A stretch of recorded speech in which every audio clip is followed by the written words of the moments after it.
سيدنا محمد النبي الأمين وعلى آله وأصحابه وأتباعه ومن اهتدى بهديه وعنا معهم برحمته وفضله إلى يوم الدين. قال الله تعالى بعد أعوذ بالله من الشيطان الرجيم بسم الله الرحمن الرحيم.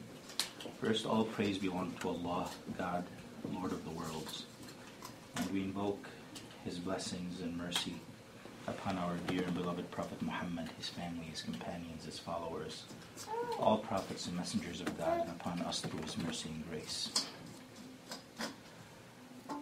Allah, God, the Almighty, says in the Holy Quran, يا أيها الذين آمنوا اتقوا الله حق تقاته. O you who believe, fear God the way He should be feared.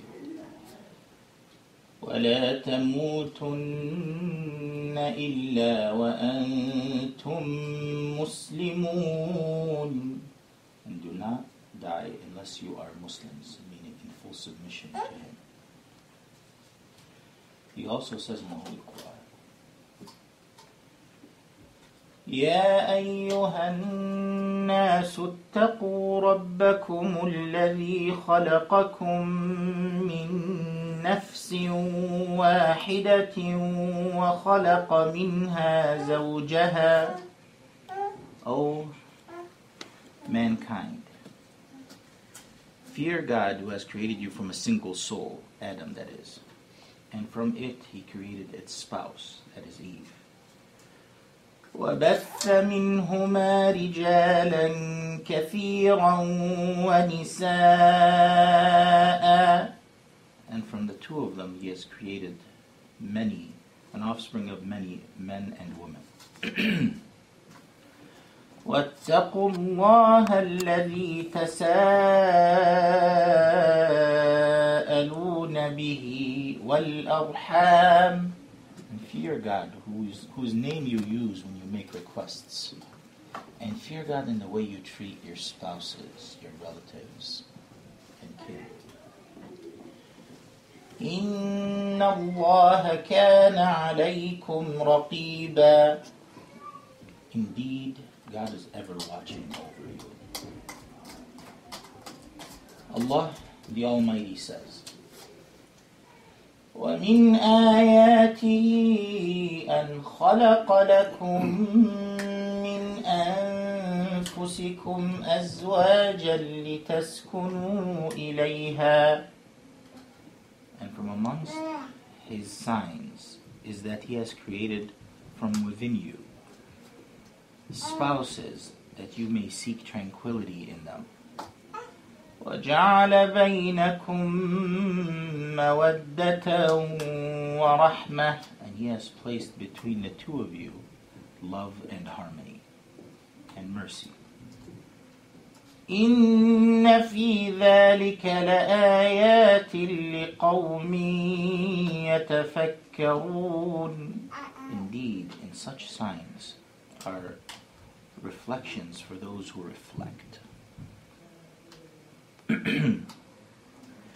And Prophet Muhammad, peace and blessings be upon him, said, تناكحوا تناسلوا فإني مباهم بكم الأمم يوم القيامة. Marry, reproduce, I am proud of your numbers on the day of judgment, meaning His followers, His nation. And Prophet Muhammad, peace and blessings be upon him, said, النكاح من سنتي أو الزواج من سنتي فمن رغب عن سنتي فليس مني. Marriage is from my traditions and teachings, and anyone who defies my traditions and teachings is not one of my followers. Also, the Prophet ﷺ gave us a criteria. He gave us a criteria to choose a spouse, whether we are a lady who's choosing a husband or a husband who's choosing a wife. And you two have already chosen each other. But this is so you can raise your children to have these specified prophetic criteria, so they can, when they are looking for a spouse, that they are using these guidelines and these criteria. So he says, first, to the lady when she's choosing a spouse, إن جاءكم من ترضون دينه وخلقه فزوجوه إلا تفعلوه تكن فتنة في الأرض وفساد كبير وفي رواية وفساد عريض. If a man comes seeking your hand in marriage, or your daughter's hand in marriage, or your sister's hand in marriage, for instance, and you are pleased with two things, these are the two criteria. Deenahu, meaning his relationship with God. What does that mean? And the second one is وَخُلُقَهُ, and his character. Immediately give him your hand in marriage. If you do not use these two criteria, then there will be widespread corruption on earth, because people will be using superficial criteria. What is deen? Deen is his relationship with God, meaning he prays his 5 daily prayers. That's his relationship with God. He fasts his month of Ramadan. That's his relationship with God. He does pilgrimage to Mecca if he can afford to do so. That's his relationship with God. So the man has a strong connection, gratitude, and a spiritual relationship with his Creator, and he's grateful to God, the bestower of all of his blessings. That's a grateful person.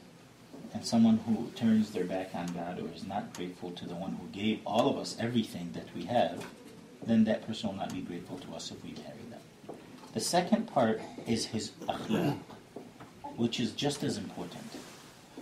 If you are pleased with his relationship with God and his relationship and character with God's creation, with everyone else, meaning he is kind, he is generous, he is gentle, he is honest, he is hardworking, all of the qualities that a person would have, in this particular case, the husband or the groom, in regards to his relationship with God's creation, his neighbors, his co-workers, his siblings, his family, his friends, his community, Muslim and larger non-Muslim, everyone.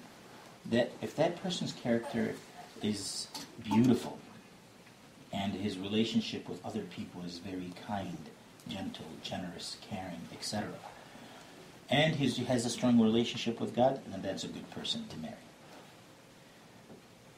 Unfortunately, nowadays, sometimes we find someone who may have a spiritual or so-called spiritual relationship with his Lord. So the person has almost a schizophrenic personality. He'll pray, fast, but as soon as they step foot out of the mosque or out of their home, or even sometimes within their home, they cheat, lie, not nice people. That's not the ideal person. And also you have another person that may not pray to God a single unit of prayer, single rak'ah. Someone who does not fast, someone who is not grateful to his Lord. But he says, oh, I have a clear, pure heart, I'm a good person. Well, that's also not the ideal person.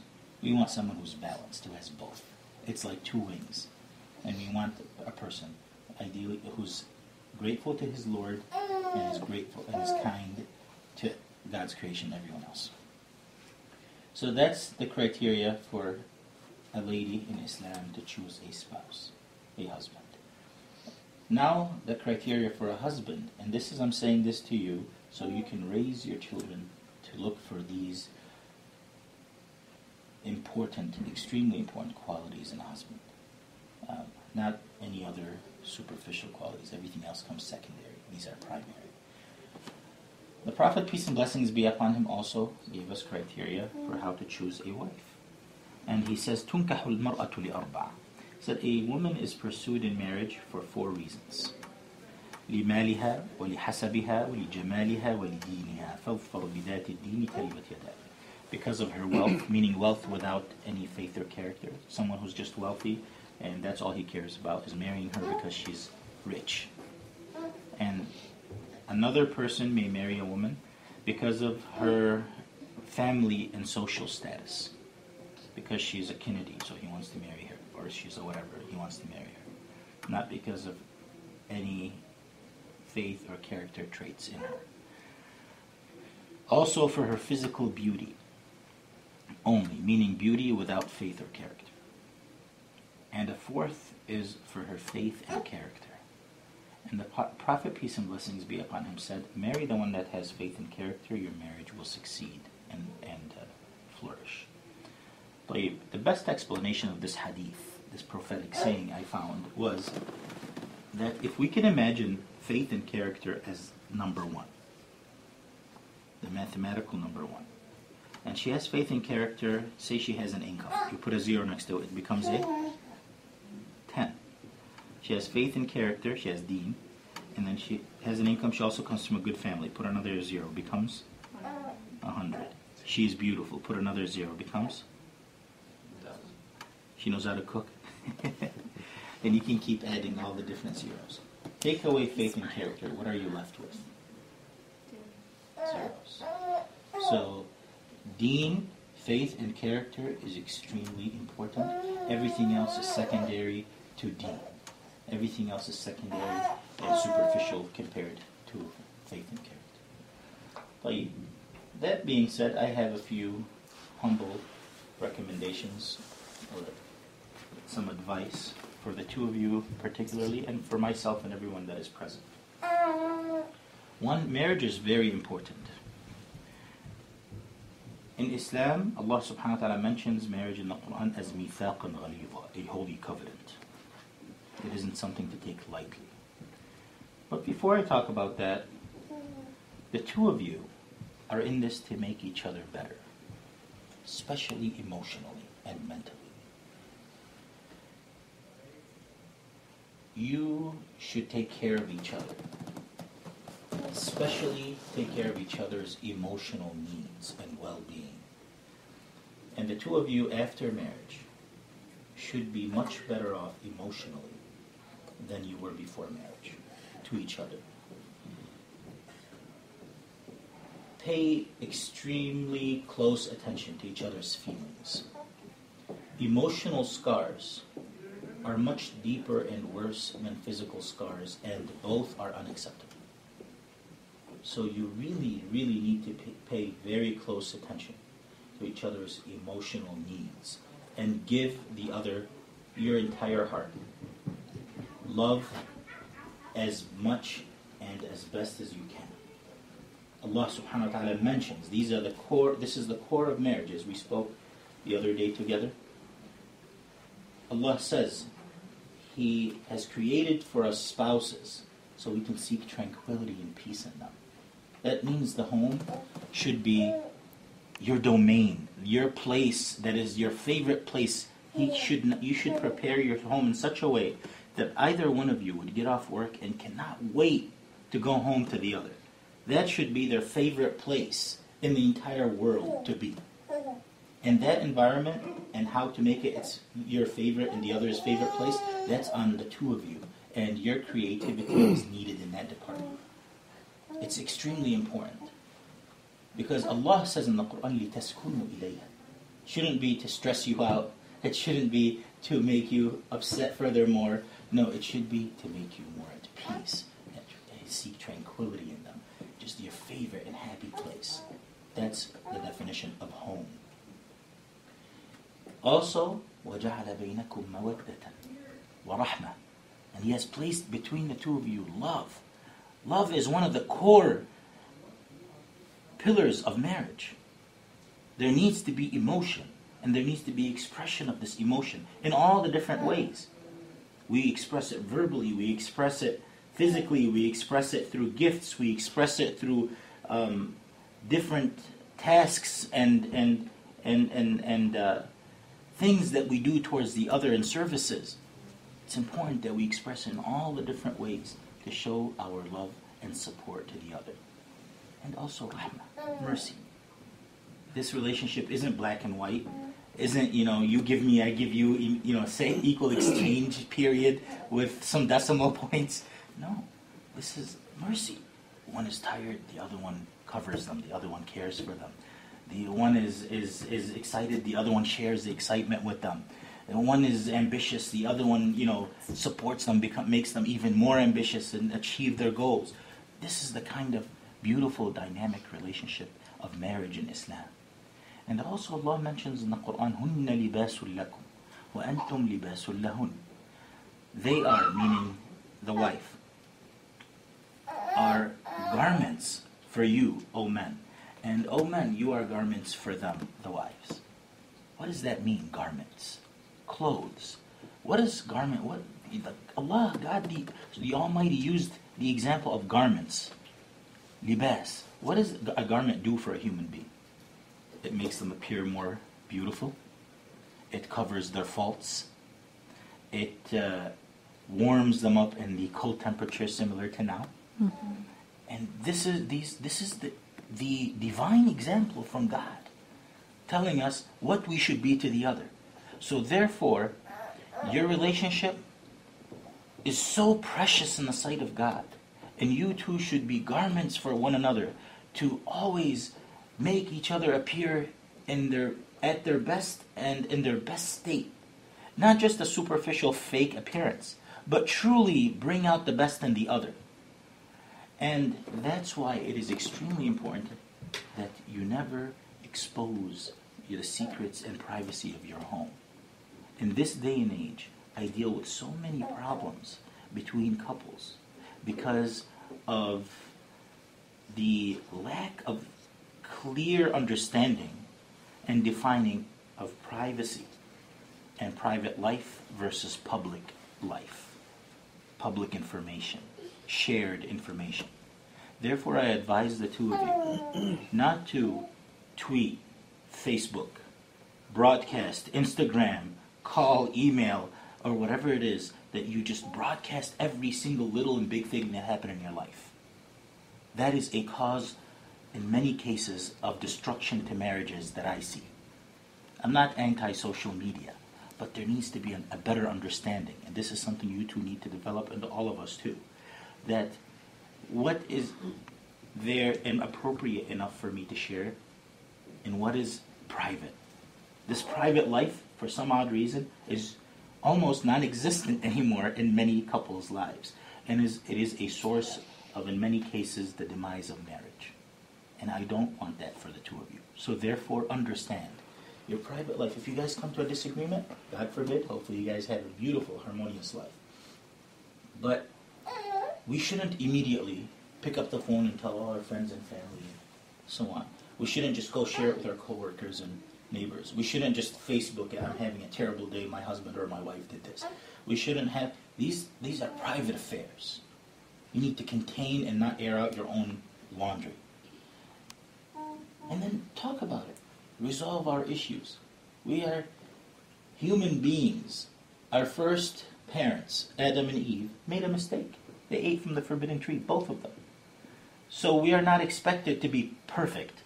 We strive to improve. We strive to make minor mistakes rather than major mistakes. But once you two are married, you will be closer to each other than anybody is ever close or is close to you. And therefore, you will see each other's faults.